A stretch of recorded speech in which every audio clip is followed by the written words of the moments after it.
আসসালামু আলাইকুম। সংবাদে আপনাদের সবাইকে স্বাগত জানাচ্ছি। আমি ফিরোজ তোহা। শুরুতেই সংবাদ শিরোনাম। বাংলাদেশের সর্বশেষ গুরুত্বপূর্ণ আপডেট সংবাদে আপনাকে স্বাগত। শুরুতেই সংবাদ শিরোনাম, পরে বিস্তারিত। শুরুতেই জানাবো, ভারতের ঘটনাকে বাংলাদেশের ইসকনের খামারে বলে প্রচার। ভারতে বাংলাদেশের জাতীয় পতাকার অবমাননা এবং আগরতলায় বাংলাদেশি হাইকমিশনে হামলার ঘটনা ঘটিয়েছে ভারতের হিন্দুত্ববাদীরা। এবার তারা ভারতের একটি ঘটনাকে বাংলাদেশে ইসকনের খামারে বলে প্রচার করছে। এ ব্যাপারে গুরুত্বপূর্ণ সংবাদ জানাবো, সঙ্গেই থাকুন। এরপর জানাবো, ভারতীয় হাইকমিশনে যাচ্ছে বিএনপির ৩ সংগঠনের ৬ প্রতিনিধি। স্মারকলিপি দেওয়ার জন্য বিএনপির ৩ সংগঠনের ৬ জন প্রতিনিধিকে ভারতীয় হাইকমিশনে নিয়ে যাওয়ার জন্য প্রস্তাব দিয়েছে পুলিশ। প্রস্তাবে রাজি হয়ে যুবদল, স্বেচ্ছাসেবক দল ও জাতীয়তাবাদী ছাত্রদলের প্রতিনিধিরা ভারতীয় হাইকমিশনের উদ্দেশ্যে রওনা হয়েছেন। এদিকে পিজন ভ্যানে তোলার সময় আওয়ামী লীগ নেতার উপর ডিম এবং জুতা নিক্ষেপ। গাজীপুর মহানগর আওয়ামী লীগের সহসভাপতি ও সিটি কর্পোরেশনের সাবেক ভারপ্রাপ্ত মেয়র আসাদুজ্জামান কিরণকে রোববার আদালতে তোলা হয়। আদালত থেকে পিজন ভ্যানে তোলার সময় তাকে উদ্দেশ্য করে জুতা ও ডিম ছোড়া হয়েছে। জানাবো, অবৈধভাবে অবস্থানরত বিদেশি নাগরিকদের যে সতর্কবার্তা দিল স্বরাষ্ট্র মন্ত্রণালয়। বাংলাদেশে অবস্থানরত অবৈধ বিদেশি নাগরিকদের বিষয়ে সতর্কবার্তা জারি করেছে স্বরাষ্ট্র মন্ত্রণালয়। দ্রুত তাদের বৈধ কাগজপত্র সংগ্রহ করতে বলা হয়েছে। রোববার ৮ই ডিসেম্বর স্বরাষ্ট্র মন্ত্রণালয় থেকে জারি করা এক সতর্কীকরণ বিজ্ঞপ্তিতে সব তথ্য জানানো হয়েছে। এদিকে পালালেন প্রেসিডেন্ট বাশার আল আসাদ। প্রায় বিনা বাধায় বিদ্রোহী যোদ্ধারা সিরিয়ার রাজধানী দামেস্কে ঢুকে পড়ার পর বিমানে করে শহরটি ছেড়ে পালিয়েছে প্রেসিডেন্ট বাশার আল আসাদ। এর আগে সিরিয়ার রাজধানী দামেস্কে প্রবেশের দাবি করে বিদ্রোহীরা। এবং সর্বশেষ জানাবো, সরকারি প্রতিষ্ঠান প্রধানমন্ত্রীর অধীনে থাকবে বললেন সিরিয়ার বিদ্রোহীরা। ব্যক্তিগত উড়োজাহাজে চড়ে অজানা গন্তব্যের উদ্দেশ্যে সিরিয়ার রাজধানী দামেস্কো ছেড়েছে প্রেসিডেন্ট বাশার আল আসাদ। তার দেশ ছেড়ে পালিয়ে যাওয়ার পর দেশটির প্রধানমন্ত্রী মোহাম্মদ আল জালালি বলেছেন, জনগণের দ্বারা নির্বাচিত যে কোনো নেতৃত্বকে সহযোগিতা করতে প্রস্তুত তার সরকার। রোববার ৮ই ডিসেম্বর এসব কথা বলেন তিনি খবর আল জাজিরা। তিনি বলেন, বাড়ি ছেড়ে যাওয়ার পরিকল্পনা নেই, সরকারি প্রতিষ্ঠানগুলোকে সচল রাখতে কাজ করবেন তিনি। এদিকে বিদ্রোহী দলের প্রধান জানিয়েছেন, আনুষ্ঠানিকভাবে ক্ষমতা হস্তান্তর না হওয়া পর্যন্ত সরকারি প্রতিষ্ঠানগুলো প্রধানমন্ত্রীর অধীনেই থাকবে। প্রিয় দর্শক, এতক্ষণ শুনছিলেন সংবাদ শিরোনাম, এবারে বিস্তারিত। তবে তার আগে বন্ধুরা, অনুরোধ থাকবে এই সংবাদটিতে একটি লাইক দিন। এই চ্যানেলে আপনি নতুন হয়ে থাকলে আমাদের সংবাদটি দেখতে দেখতে চ্যানেলটি সাবস্ক্রাইব করে রাখুন। কমেন্ট করে আপনার মূল্যবান মতামত জানিয়ে দিন বন্ধুরা, আপনি বিশ্বের কোন দেশ থেকে বা বাংলাদেশের কোন স্থান থেকে আমাদের সংবাদটি দেখছেন এবং শুনছেন। এবারে বিস্তারিত। ভারতের ঘটনাকে বাংলাদেশের ইসকনের খামারে হামলা বলে অপপ্রচার। জাতীয় পতাকা অবমাননার অভিযোগে দায়েরকৃত রাষ্ট্রদ্রোহ মামলায় গত ২৫শে নভেম্বর বাংলাদেশের সম্মিলিত সনাতনী জাগরণ জোটের মুখপাত্র চিন্ময় কৃষ্ণদাস ব্রহ্মচারীকে গ্রেপ্তার করা হয়েছে। পরদিন ২৬শে নভেম্বর তাকে চট্টগ্রাম আদালতে হাজির করা হলে জামিন নামঞ্জুর করে কারাগারে পাঠানোর নির্দেশ দেয় আদালত। এরই পরিপ্রেক্ষিতে আদালত প্রাঙ্গণে উত্তেজনা এবং বিক্ষোভের সৃষ্টি হয়। শুরু হয় ধা পাল্টা ধা। সে সময় সাইফুল ইসলাম নামের এক আইনজীবীকে কুপে হত্যা করা হয়। এরই পরিপ্রেক্ষিতে বাংলাদেশে ইসকনের গরুর খামারে আক্রমণের দৃশ্যের দাবিতে একটি ভিডিও ইন্টারনেটে ছড়িয়ে পড়ে। ফ্যাক্ট চেক রিউমার স্ক্যানার টিমের অনুসন্ধান থেকে জানা গেছে, ইসকনের গরুর খামারে ৪ যুবক কর্তৃক গরুর উপর হামলার দৃশ্যটি বাংলাদেশে নয়। প্রচারিত ভিডিওটি ভারতের পাঞ্জাবের একটি গরুর খামারের হামলার পুরনো দৃশ্য। অনুসন্ধানের বিনয় কাপুর নামে এক ইনস্টাগ্রাম অ্যাকাউন্ট থেকে গত ১৪ই নভেম্বর প্রচারিত একটি ভিডিও খুঁজে পাওয়া যায়। উক্ত ভিডিওর সাথে আলোচিত ভিডিওটি মিল রয়েছে।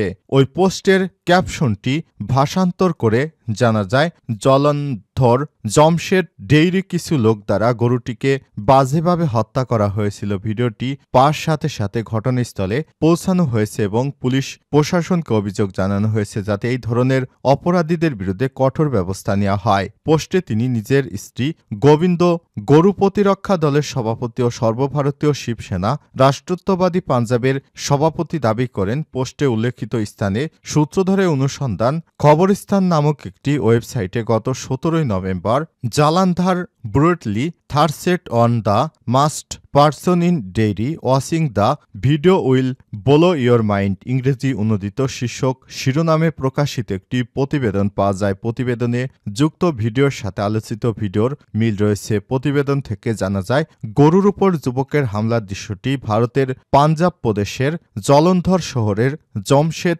ডেইরির। এছাড়াও ভারতীয় সংবাদ মাধ্যম দ্য টিউবেনের ওয়েবসাইটে প্রকাশিত একটি প্রতিবেদন থেকে একই তথ্য জানা গেছে।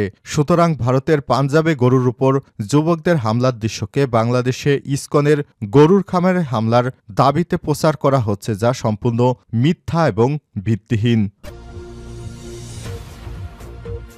ভারতীয় হাইকমিশনে যাচ্ছে বিএনপির 3 সংগঠনের 6 প্রতিনিধি।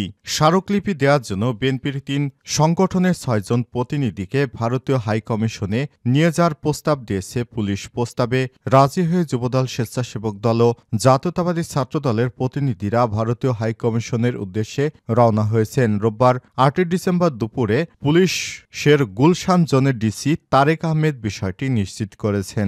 6 প্রতিনিধি হলেন যুবদলের সভাপতি আব্দুল মোনায়েম মুন্না, সাধারণ সম্পাদক মোহাম্মদ নুরুল ইসলাম নয়ন, স্বেচ্ছাসেবক দলের সভাপতি এস.এম. জিলানী ও সাধারণ সম্পাদক রাজীব আহসান, জাতীয়তাবাদী ছাত্রদলের সভাপতি রাকিবুল ইসলাম রাকিব ও সাধারণ সম্পাদক নাসির উদ্দিন নাসির। এর আগে রোববার বেলা 11টায় রাজধানীর নয়াপল্টনে বিএনপির কেন্দ্র কার্যালয়ের সামনে থেকে শুরু হয় যৌথ পদযাত্রা। রাজধানীর বিভিন্ন ইউনিট থেকে আসা সংগঠনে 3000 নেতাকর্মী পদযাত্রায় অংশগ্রহণ করে। তারা ভারত বিরোধী স্লোগানে মুখরিত হয়ে উঠেছে আশপাশের এলাকা।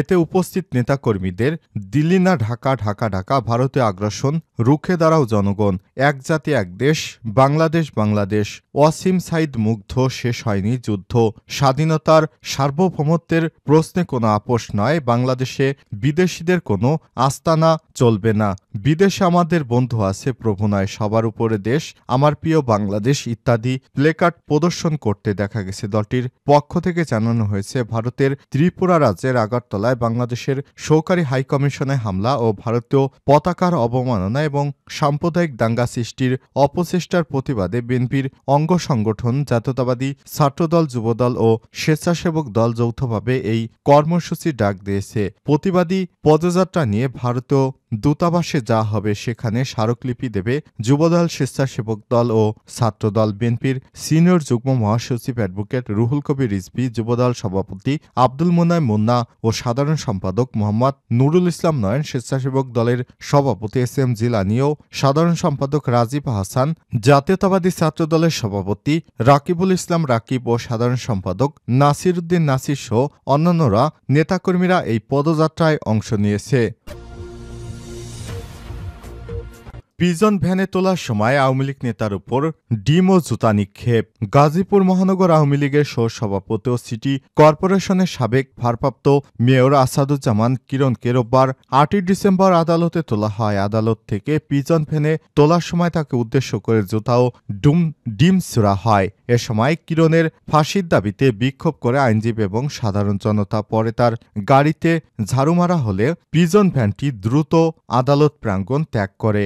গাজীপুর মেট্রোপলিটন ম্যাজিস্ট্রেট আদালতের ওসি আহসানুল্লাহ চৌধুরী জানান, আসাদুর রহমান কিরণের বিরুদ্ধে মহানগরের বিভিন্ন থানায় 9টি হত্যা মামলা রয়েছে। এসব মামলায় আজ সকালে তাকে আদালতে তোলা হয়। পরে আদালত তাকে কারাগারে পাঠানোর নির্দেশ দিয়েছে। এ সময় আদালতের বাহিরে তাকে পিজন ভ্যানে তোলার সময় কিছু হট্টগোল হয়েছে। প্রসঙ্গত, গ্রেপ্তার কিরণের বিরুদ্ধে বৈষম্য বিরোধী ছাত্র আন্দোলনের সময় নিরীহ ছাত্র জনতার ওপর গুলি ও হত্যার অভিযোগ রয়েছে। এই ঘটনায় গাজীপুর ও রাজধানীর উত্তরা থানায় একাধিক মামলা এজাহারে তার নাম উল্লেখ করা হয়েছে।